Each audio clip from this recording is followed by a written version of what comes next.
Muito boa noite. Tudo bem, meus amigos? Temos as nossas intercorrências, mas estamos aqui hoje pensando nós do ponto de vista da eternidade. Quem somos nós do ponto de vista da eternidade? Que tamanho nós temos perante o tamanho do universo? O que é esse momento vivido, a nossa história de vida, diante da eternidade? Mesmo diante de um Chico Xavier, de um Buda, de um Jesus, quem somos nós diante de um Jesus? Não é? Maravilhoso que estejamos com essa oportunidade de contemplarmos o quadro do universo e nos questionarmos quem somos nós nesse quadro. E diante de tanta distância entre nós e a eternidade, entre nós e o infinito, entre nós e Jesus, sempre nos questionamos o que é que nos apequena e o que é que nos expandirá, o que nos tem apequenado e o que um dia nos expandirá. Já que Jesus disse, vós fareis tudo o que eu fiz e mais. Já que Jesus, repetindo os profetas, disse, vós sois deuses. Isso quer dizer que nós somos o infinito, nós somos a eternidade, mas estamos limitados, pequenos, infinitamente pequenos. E seremos infinitamente infinitos. O que é que nos apequena? O mestre fala que se os nossos olhos são maus, tudo à nossa volta será mal, e nós podemos parafrasear e propor a reflexão. Se os nossos olhos são pequenos, tudo à nossa volta será pequeno.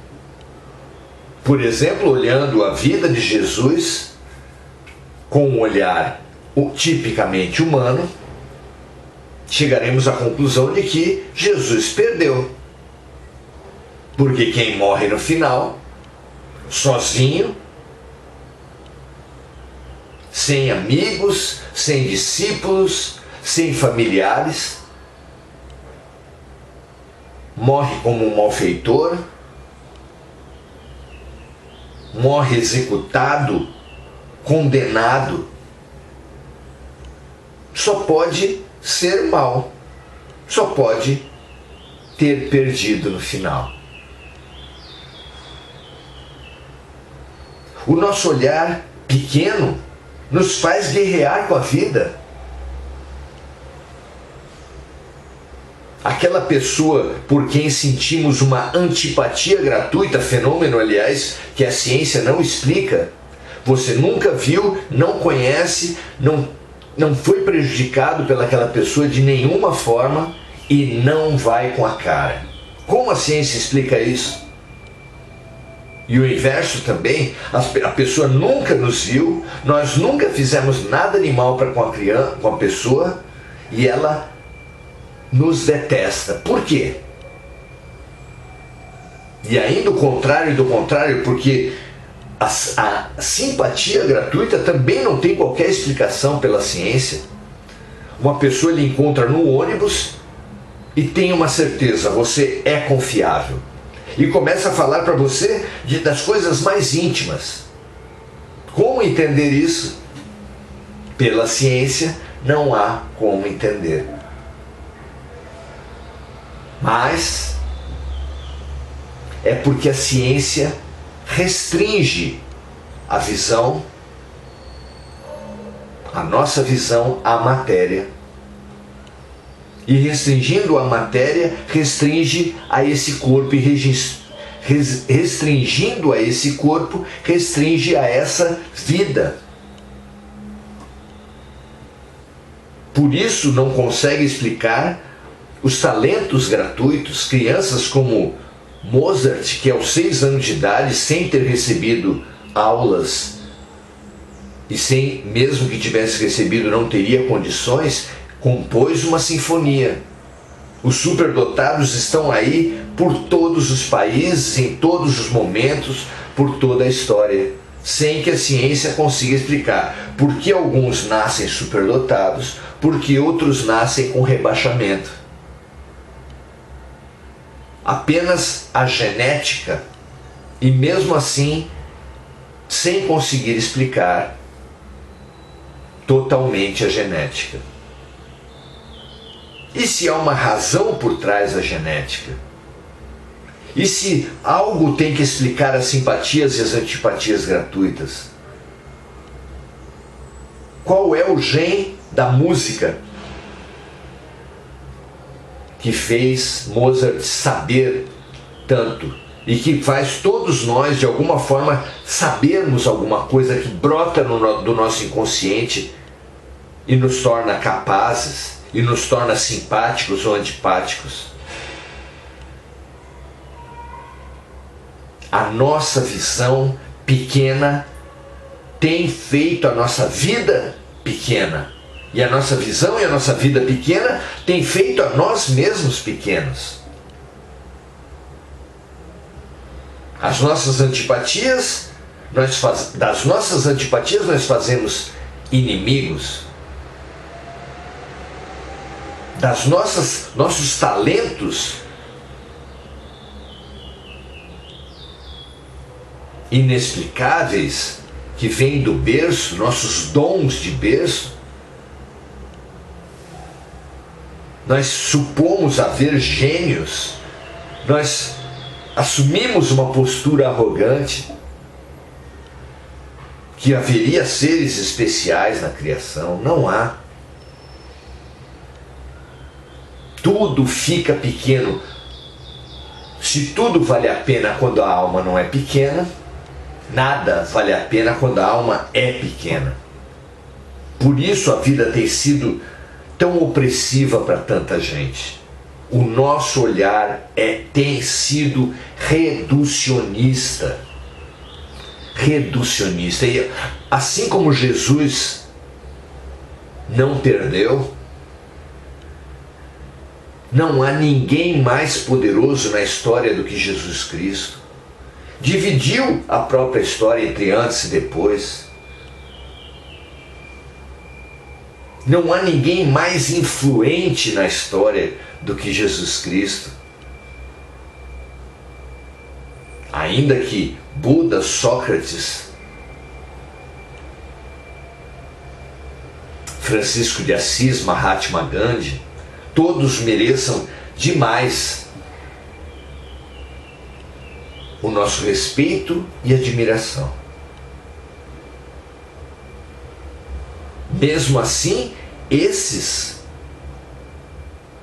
que nós citamos não são venerados como vencedores do mundo. Sócrates era pobre. Francisco de Assis abandonou uma posição privilegiada de filho de um grande mercador. Siddhartha Gautama, a mesma coisa. Abandonou a posição de herdeiro, de príncipe de um reinado. Deixou fortunas, exército, posições para viver como um mendigo. Mahatma Gandhi abandonou uma carreira promissora como advogado, formado em Londres, para ser um andarilho que fazia o fio das suas próprias roupas.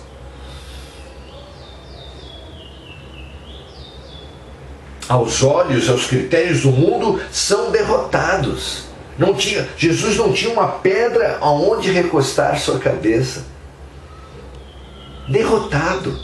Morreu sem apoio dos amigos, sem apoio da família. Morreu como um bandido.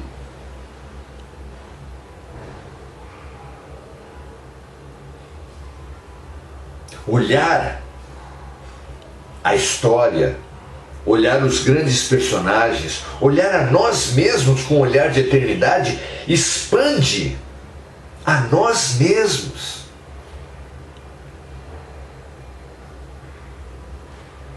a inimizade, a antipatia gratuita, torna-se maravilhosa oportunidade dada por Deus de reconciliação. É por isso que nós encontramos com inimigos, adversários, pessoas com as quais temos uma profunda antipatia. São espíritos que vêm de outras vidas e que vieram nessa, foram colocados juntos no mesmo espaço, no mesmo trabalho, na mesma família, para a reconciliação. Como isso expande a vida, como isso mostra uma justiça, uma bondade, uma generosidade da vida de Deus fantástica. Ao invés da guerra entre você e o outro, reconciliação. Ao invés da disputa entre por quem vai ganhar uma coisinha ou outra coisinha, emerge a vitória como a superação das mágoas, das culpas, dos ódios. A superação de nós mesmos e de nossos erros para uma expansão maravilhosa. Para expandirmos-nos, precisamos de sentimentos gratuitos, sentimentos profundos, como a gratidão, como a generosidade, como o perdão.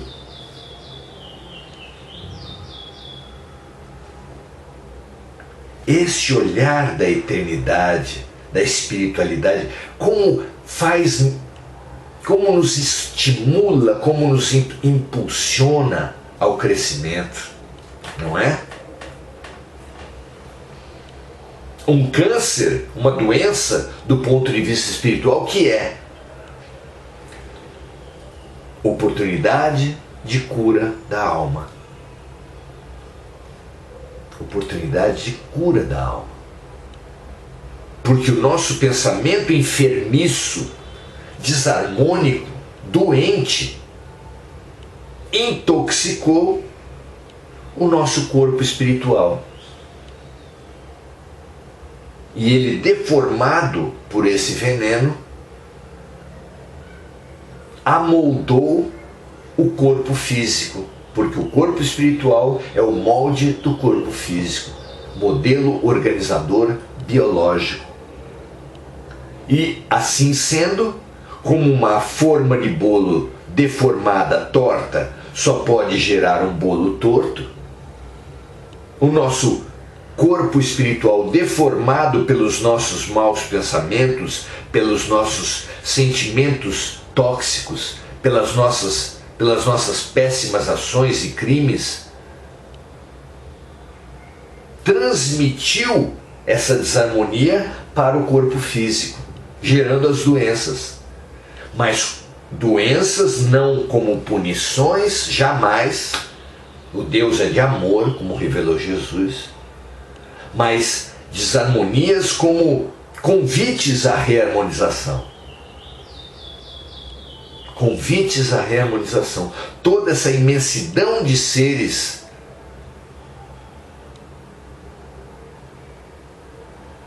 que vem como doenças mentais, vem com doenças mentais, encarna dessa forma,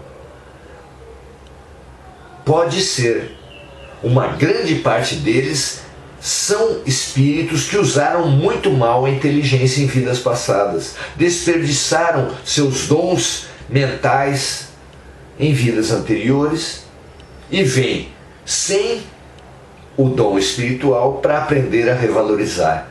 Tantas e tantas vezes nós só valorizamos algo ou alguém quando ele falta, não é? E assim, aqueles que desprezaram a paternidade e a maternidade podem vir com uma dificuldade enorme para gerar filhos, de forma que na batalha, na luta, nos tratamentos, nas pressões sociais, conjugais, por ter filhos, algo de precioso se refaz em seu pensamento e em seu sentimento.